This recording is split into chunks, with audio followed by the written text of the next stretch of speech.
Mengapa wanita cantik diperlakukan lebih baik? Pernah nggak kamu nonton komedi seorang laki-laki yang diserempet motor sampai jatuh? Laki-laki tersebut marah dan ingin menghajar pengendara motor yang menyerempetnya.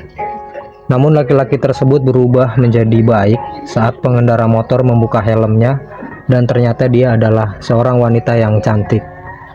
Dari komedi ini kita bisa melihat sebuah gambaran fenomena bagaimana wanita yang cantik diperlakukan lebih baik, bahkan ketika dia melakukan kesalahan.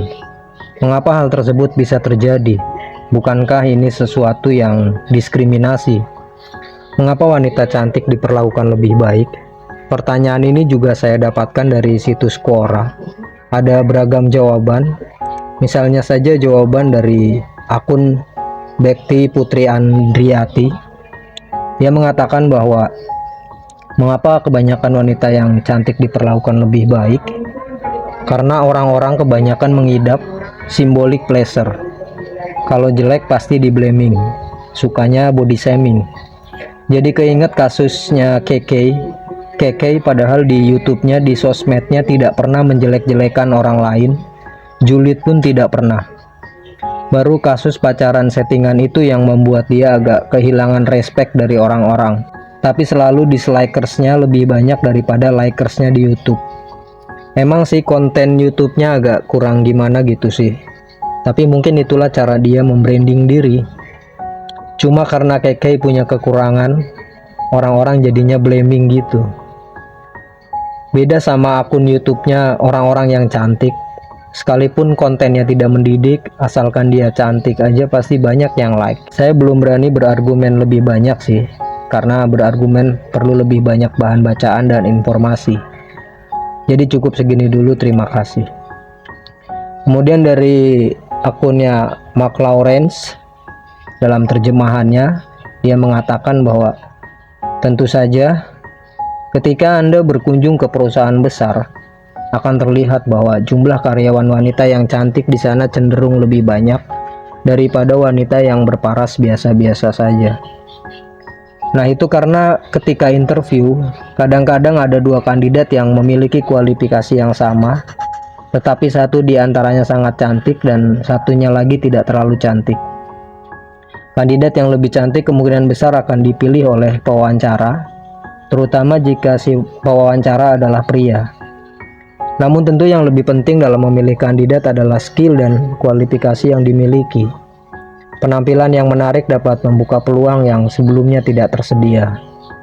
Saya tidak bermaksud mengatakan bahwa wanita cantik hanya berhasil karena penampilan mereka, tetapi saya ingin menegaskan bahwa dalam dunia yang didominasi oleh laki-laki, faktanya penampilan memang bisa memberikan keuntungan.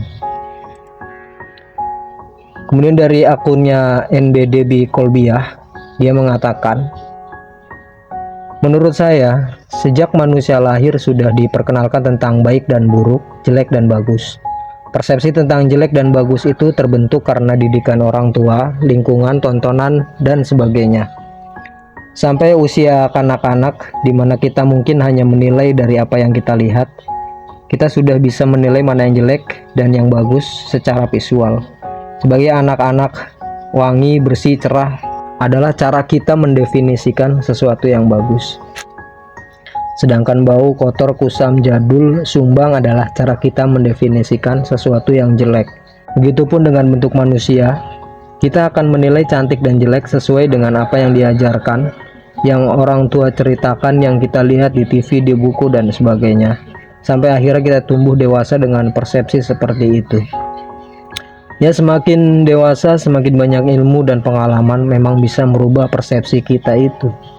Tapi belum tentu akan mudah perubahannya. Masih ada dasar pemikiran kita yang otomatis memetakan bagus dan jelek dengan sendirinya. Kalau kita lihat tempat yang kotor dan bau, kita akan langsung merasa tidak nyaman, menganggap tempat tersebut jelek. Sebaliknya, jika di tempat yang bersih dan wangi, kita lebih nyaman, lebih merasa senang, dan akan memuji-muji tempat tersebut. Nah, begitupun dengan manusia lain, kita telah punya persepsi cantik dan jelek, yang akhirnya membentuk sifat kita otomatis akan memuji yang cantik dan menghindari yang jelek. Kalau ketemu orang cakep ya otomatis kita senang melihatnya, kita nyaman deket dia, Akhirnya kita jadi baik ke dia. Dia tuh bawa good vibe. Sementara orang yang jelek, kita merasa dia nggak menarik, kadang bawa bad vibe, sehingga otomatis ngejauh, males, dia. Sifat otomatis manusia kan pasti mau yang terbaik, yang bagus-bagus aja. Makanya terkesan normal kalau yang jelek diabaikan. Saya hanya berusaha menjelaskan alasan kenapa manusia cantik diperlakukan lebih baik tanpa maksud diskriminasi ke yang tidak cantik atau jelek. Justru sebagai manusia yang terus bertumbuh menjadi lebih baik, kita harusnya bisa merubah persepsi kita tentang menilai manusia. Karena manusia lebih dari sekedar fisiknya, lebih dari apa yang kelihatan, dan manusia itu sudah diciptakan sebaik mungkin dengan setara. Kita seharusnya bisa menghentikan diskriminasi, perbuatan merendahkan, standar ganda, dan lain-lain. Saya percaya sifat bawaan manusia pasti maunya apa-apa yang terbaik, entah itu apa yang dia pakai, apa yang ada di dekatnya, tempat dia sekolah, pasti carinya yang terbaik. Tapi manusia itu kan bukan objek, kita nggak bisa melihat manusia lain seperti kita melihat benda-benda. Stop menormalkan sifat dasar kita yang selalu mendekat ke yang bagus dan menghindar ke yang jelek dalam hal hubungan dengan manusia lain. Meski sifat itu bawaan, meski hati kecil kita selalu merasa ke sana, tapi kan kita selalu bisa mengontrol diri. Sebagaimana media memegang peran penting dalam pembentukan persepsi, karena itu banyak aktivis yang berusaha mengkritik media agar merubah konsep baik buruk manusia dari fisiknya. Kayak film Hollywood yang saya lihat berusaha mengangkat keberagaman fisik manusia biarpun belum sempurna. Tapi ya, kalau keberagaman fisik bisa diajarkan sejak kecil, mungkin bisa membuat kita melihat manusia lainnya lebih baik dari sekedar fisiknya. Kadang sifat buruk memang ada aja alasannya yang nggak bisa disalahin juga, tapi kita selalu bisa berubah menjadi lebih baik kan. Coba kita tanya ChatGPT, mengapa wanita cantik cenderung diperlakukan lebih baik?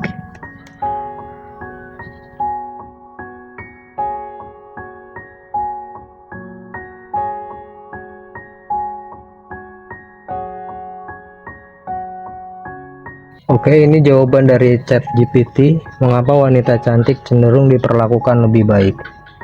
Kata ChatGPT, persepsi bahwa wanita cantik cenderung diperlakukan lebih baik dapat berkaitan dengan berbagai faktor sosial dan psikologis. Namun penting untuk diingat bahwa generalisasi seperti ini tidak selalu berlaku untuk semua situasi atau individu. Beberapa faktor yang dapat menjelaskan mengapa hal ini terjadi antara lain, jadi mengapa wanita cantik cenderung diperlakukan lebih baik menurut ChatGPT ada beberapa faktor. Yang pertama adalah mengenai stereotip kecantikan. Jadi adanya stereotip kecantikan. Budaya seringkali mengkaitkan kecantikan dengan berbagai atribut positif seperti kebaikan, kecerdasan, dan keberhasilan. Ini bisa membuat orang cenderung lebih suka mendekati atau memberikan perlakuan yang lebih baik kepada orang yang dianggap cantik. Faktor yang kedua adanya efek halo. Efek halo adalah kecenderungan untuk mengasosiasikan satu atribut positif seperti kecantikan dengan banyak atribut positif lainnya. Jadi jika seseorang dianggap cantik, orang mungkin cenderung mengasosiasikannya dengan sifat-sifat positif lainnya dan memberikannya perlakuan yang lebih baik. Faktor yang ketiga adanya bias pandangan pertama.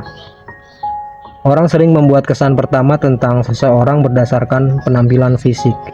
Karena itu wanita yang dianggap cantik mungkin memiliki keuntungan dalam situasi sosial pertama kali.